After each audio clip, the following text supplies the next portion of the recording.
Owen, where does that leave your chances of qualifying for the semi-finals? Yeah, still strong. Their chances are in our hands. Everything is within our control. We just need to produce a performance worthy of winning either one or the next two games. What needs to change? What needs to improve if that's to happen? Yeah, I think both this game and the last, we've struggled with the basics of what we call our batting mantra. Showing intent, building partnerships, and doing it in our own way. And we haven't done those for long enough periods of the game in order to either chase down 230 or chase down 280, and that's disappointing. Confidence is such a key thing, but also a fragile thing. 3 defeats now. Has it taken a hit?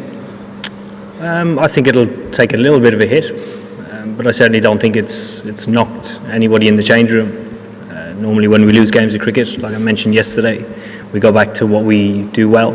We'll still strive to do that for Sunday's game. Owen, did Australia bowl a lot of good wicket-taking balls, or was it poor shot selection that was to blame? I think early on they bowl well. Being 20 for 3 and having us 20 for 3 obviously creates a bigger challenge at chasing 280. So to make those inroads, I thought they bowl well. Owen, Ben Stokes was the kind of leader of the resistance with the bat, but was struggling physically. Can you just tell us how difficult it was for him out there and what you made of his, attempt to save the game, win the game? Yeah, he obviously struggled with cramp. It was a warm day.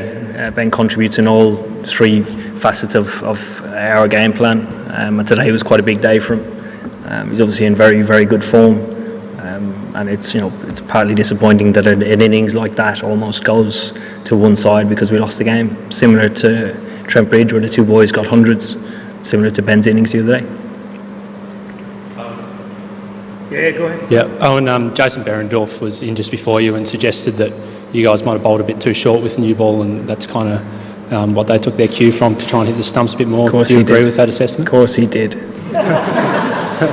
I think early on, I don't think we did. I've just been showed a highlight reel of short deliveries in which a lot of pull shots were played. They were supposed to be short. They were aimed, at guy's shoulder or armpit. I thought we didn't have the rub of the green early. We made Australia play and miss a lot. But that's his opinion and he's entitled to it. Ali and then Rory. Owen, hi, I'm here, right in front of you. Sorry. Hi.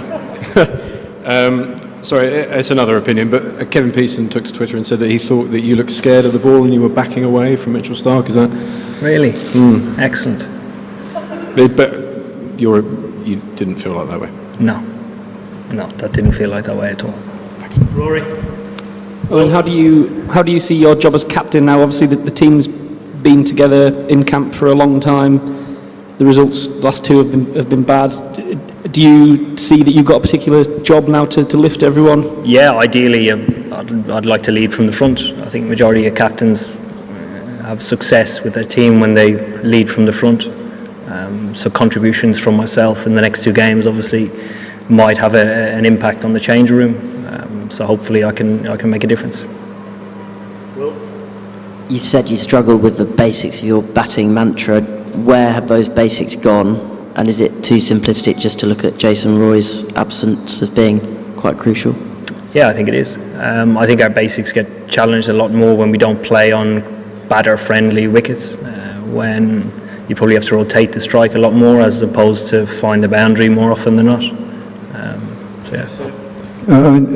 You talked about the mantra again. Is there any time when the mantra changes, or is it mantra all the way through, whatever the circumstances? Always evolving. I don't know if you've watched the last 2 years of the way that we've played, but it's evolved quite a lot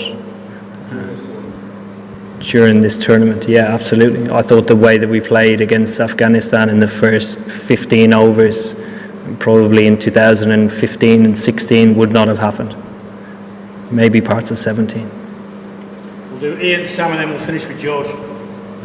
Owen, just to talk about the Australian left-armers kind of bowled very well today. Was that a struggle for your team, or are they just good bowling from them? They're pretty good bowlers. I thought the wicket might have suited the way that they bowled as well. I thought they bowled pretty straight, used change of pace quite well. But I think a huge contribution towards that was taking wickets up front. Oh, and in World Cups you haven't beaten Australia in 29 years. Is there, even on a subconscious level, a fear of them? No. Why? Because I've only played against them in 2 World Cups. 29 years doesn't mean I'm 32 years old. Thanks, mate. Nice. Last one here at the front. Thank you. Were you surprised by the pitches in this World Cup? Not so much with the weather that we've had the last week or so. It's obviously been a challenge. There was a lot of rain around last night. The wicket this morning was soft. I think it was an advantage to win the toss, regardless of what you want to do. But the wicket was soft, and obviously it was challenging for Australia. Presumably there's no mileage at all in complaining about that or worrying about that. You just have to get on with it, do you? No. Whether it's today, tomorrow, next week, during the semi-finals, whenever it happens, the wickets are going to be slow, low. They will wear. That's the way and the nature of ICC events.